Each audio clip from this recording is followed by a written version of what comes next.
Hello everyone, আজ আমি বানিয়েছি আপনাদের জন্য খুবই মজার আর খুবই ইউনিক আর একটা নতুন ধরনের পিঠা রেসিপি। আশা করছি আপনাদের এই পিঠা রেসিপিটাও খুবই বেশি ভালো লাগবে।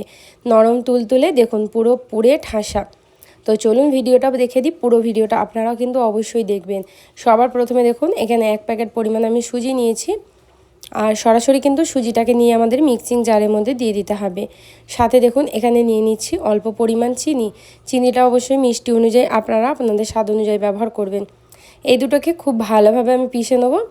সুন্দর করে দেখুন এখানে আমাদের পাউডার হয়ে গেছে। একদমই মিহি পাউডার আমাদেরকে কিন্তু করতে হবে।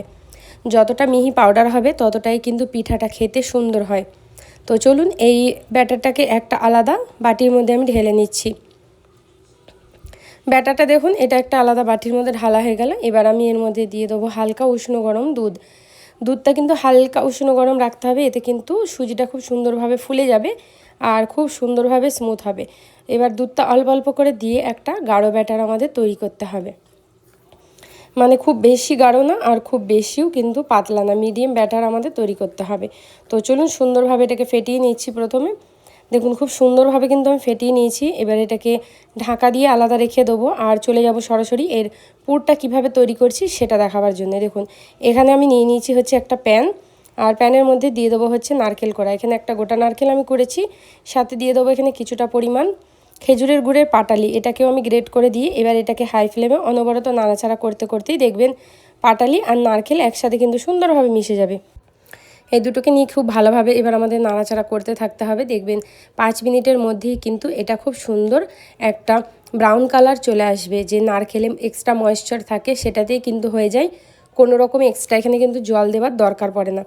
তো এরকম করে হাই ফ্লেমে এটাকে প্রায় আমি 5 মিনিট মতো নাড়াচাড়া করে যখন গাঢ় হয়ে যাবে আলাদা একটা বাটিতে ঢেলে রেখে দেবো। আর যে সুজির ব্যাটারটা নিয়েছিলাম দেখুন এটা কিন্তু খুব সুন্দরভাবে ঘন আর স্মুথ হয়ে গেছে। তো এটাকে প্রথমে আমি একটুখানি ফেটিয়ে নেবো, সুন্দর করে ফেটিয়ে নিতে হবে। আর তারপরে কিন্তু এর মধ্যে আমাদেরকে দিয়ে দিতে হবে হচ্ছে স্বাদ মতো নুন, আর সামান্য পরিমাণ দিয়ে দিতে হবে বেকিং পাউডার। বেকিং সোডা দিইনি কিন্তু এটা বেকিং পাউডার ব্যবহার করছি। 4 চামচের 1 চামচের থেকে সামান্য একটু কম দিয়ে এটাকে খুব ভালো করে মিশিয়ে নেবো। যত সুন্দরভাবে ফেটাবেন দেখবেন বেকিং পাউডারটা ডালার পর এটা একটা খুব সুন্দরভাবে ফ্লাপি হয়ে যাবে। তো চলুন এবার পিঠাগুলো তৈরি করে দেখাই। এবার আমি দেখুন এখানে নিয়ে নিয়েছি একটা আপ্পাম প্যান। এই আপ্পাম প্যানটা যদি আপনারা কিনতে চান আমার ইউটিউব চ্যানেলে ডেসক্রিপশান বক্সে কিন্তু দেওয়া থাকবে আলাদা আলাদা টাইপের, আপনারা ওখান থেকে গিয়ে কিনে নিতে পারবেন। তো দেখুন আপ্পাম প্যানটায় প্রথমে আমি কিন্তু হালকা হালকা করে তেল ব্রাশ করে দেবো। সুন্দর করে প্রথমে তেল ব্রাশ করতে হবে। তারপরে যেই সুজির ব্যাটারটা আমরা তৈরি করে রেখেছিলাম না, সেই সুজির ব্যাটারটাকে কিন্তু এক এক হাতা করে দিয়ে দিতে হবে। তো আপনারা কম বেশি বড় ছোটো পিঠাটা আপনাদের মন পছন্দ অনুযায়ী অবশ্যই করতে পারবেন। দেখুন এখানে আমি অল্প অল্প করে দিয়ে দিচ্ছি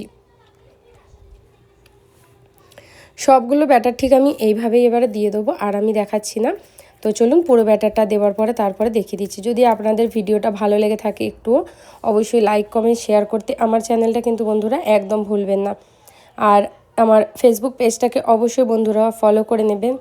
সাথে কিন্তু ইউটিউবের বেল নোটিফিকেশান অন করবেন, তাহলে আমি ভিডিও দেওয়া মাত্রই আপনাদের কাছে নোটিফিকেশান পৌঁছে যাবে। দেখুন যেই নারকেলের এবার আমি স্টাফিংটা তৈরি করে রেখেছিলাম সেটাকে অল্প অল্প করে দিয়ে এরকম লাড্ডুর মতো করে দিয়ে এর মধ্যে দিয়ে চাপা দিয়ে দিতে হবে।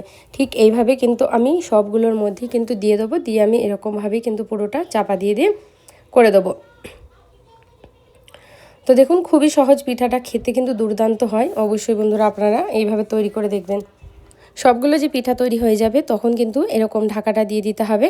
আর ঢাকাটা দেওয়ার পরে অপর দিকে একটা কড়াইয়ের মধ্যে জল গরম বসিয়ে দিয়েছি আগে থেকে। এটাকে কিন্তু স্টিমে তৈরি করবো, এটা সরাসরি আমি গ্যাসের ওপর দেবো না। তো এইরকম স্টিম কিন্তু আমাদেরকে হাই ফ্লেমে 5 মিনিট মতো দিতে হবে, তাহলে কিন্তু এটা খুব সুন্দরভাবে সিদ্ধ হয়ে যাবে আর খুব সুন্দরভাবে স্টিম হয়ে পুরোপুরি ফুলে যাবে। 5 মিনিট হয়ে গেছে, আপনাদের ঢাকাটা খুলে দেখিয়ে দিচ্ছি। দেখুন ফুলে কিন্তু ডবল হয়ে গেছে আর খুব সহজভাবে বেরিয়ে আসে, কোনো রকম প্যানের গায়ে কিন্তু আটকে লেগে যায় না। তো আপনাদের একটা ছুরির সাহায্যে আমি তুলে দেখাচ্ছি, তাহলে আপনারা কিন্তু দেখে বুঝতে পারবেন। এত সহজ পিঠা যদি আপনারা আগে জানতেন তাহলে কিন্তু অবশ্যই আপনারা বাড়িতে একবার করে এটাকে নিশ্চয়ই তৈরি করতেন। তো এই ভিডিওটা দেখার পর অবশ্যই আপনারা তৈরি করবেন, আমায় কমেন্ট বক্সে জানাবেন আপনাদের পিঠা রেসিপিগুলো কেমন হলো। একদমই পারফেক্ট, দেখুন নরম তুলতুলে তুলোর মতো এই পিঠা আমাদের কিন্তু একদম রেডি হয়ে গেছে। আশা করছি রোজকার মতো এই রেসিপিটাও আপনাদের খুবই বেশি ভালো লেগেছে। ভালো লাগলে অবশ্যই লাইক কমেন্ট শেয়ার চ্যানেলটা সাবস্ক্রাইব করবেন। একদমই নরম হয়, একদমই সুন্দর হয়। আপনাদের একটা ভেঙে দেখিয়ে দিচ্ছি, আমি ইন্ট্রোতে আপনাদেরকে ভেঙে দেখিয়ে দিয়েছিলাম যে কত সুন্দর এই পিঠা রেসিপিটা তৈরি হয়েছে। ভালো থাকবেন আর সুস্থ থাকবেন। এইভাবে পুরো ভিডিওটা দেখার জন্যে আপনাদেরকে অসংখ্য অসংখ্য ধন্যবাদ।